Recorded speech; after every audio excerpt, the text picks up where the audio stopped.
नमस्कार, जय हिंद दोस्तों, आप सबका स्वागत है हमारे YouTube channel APS 95 pension news today पर। इस चैनल पर आपको पेंशन से जुड़ी तमाम खबरों के बारे में बताया जाएगा। तो हम आपसे निवेदन करते हैं कि अगर आप हमारे चैनल पर पहली बार विजिट कर रहे हो तो चैनल को सब्सक्राइब जरूर करें। खुशखबरी, 7 दिन बाद खत्म हो जाएगा नई और पुरानी पेंशन का विवाद, मिलेगी 50% गारंटीकृत पेंशन। 23 जुलाई का केंद्रीय बजट कर्मचारियों के लिए बहुत ही खास होने वाला है। आखिरकार पुरानी पेंशन और नई पेंशन ऑप्स vs NPS का विवाद हमेशा के लिए खत्म होने वाला है। लंबे इंतजार के बाद कर्मचारियों को खुशखबरी मिलने वाली है।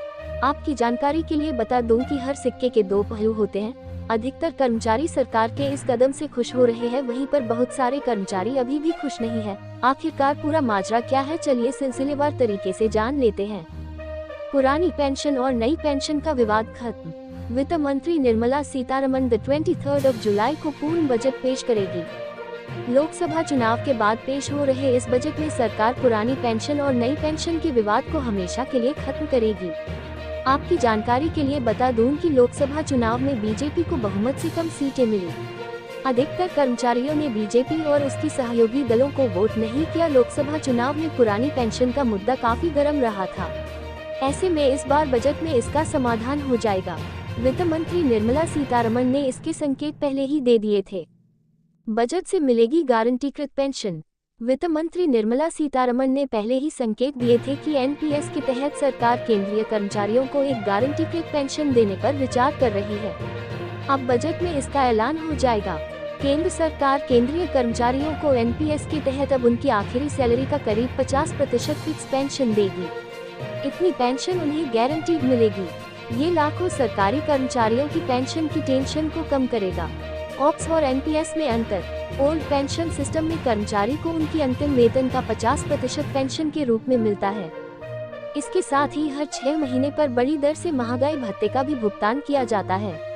इसके विपरीत NPS इससे अलग है। इसमें कर्मचारी अपनी वेतन जोड़ महंगाई भत्ते का 10% NPS खाते में जमा करता है, जबकि 14% का योगदान सरकार करती है। NPS खाते का ये पैसा सरकार निवेश करती है और रिटायरमेंट के बाद 60% एक मुश्त हिस्सा कर्मचारी को वापस मिल जाता है, जबकि बाकी पैसा पेंशन के रूप में मिलता है। इसमें पेंशन फिक्स नहीं होती है। बनाई गई थी कमेटी।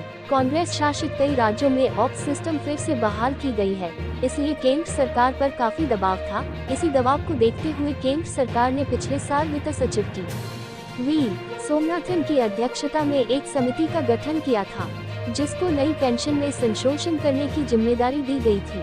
आ गई अंतिम रिपोर्ट। सोमनाथन कमेटी ने इस मामले में लगभग 1.5 सालों तक अध्ययन किया। इसके साथ ही आंध्र प्रदेश सरकार के संशोधनों को भी देखा। इसी के आधार पर इन्होंने अपनी रिपोर्ट सरकार को पेश कर दी है।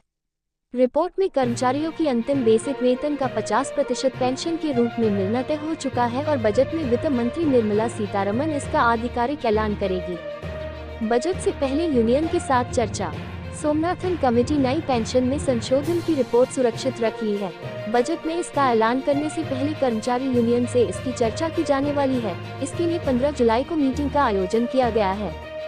सरकार भले ही नई पेंशन में संशोधन करके अंतिम बेसिक वेतन का 50% भुगतान करे, लेकिन कर्मचारियों को यह मंजूर नहीं है। कर्मचारियों का कहना है कि हमें पुरानी पेंशन के अलावा और कुछ नहीं चाहिए। वहीं पर कुछ कर्मचारी केंद्र सरकार के इस फैसले का स्वागत कर रहे हैं। उनका मानना है कि जहां कुछ नहीं मिलने वाला था वहां कुछ तो मिलेगा।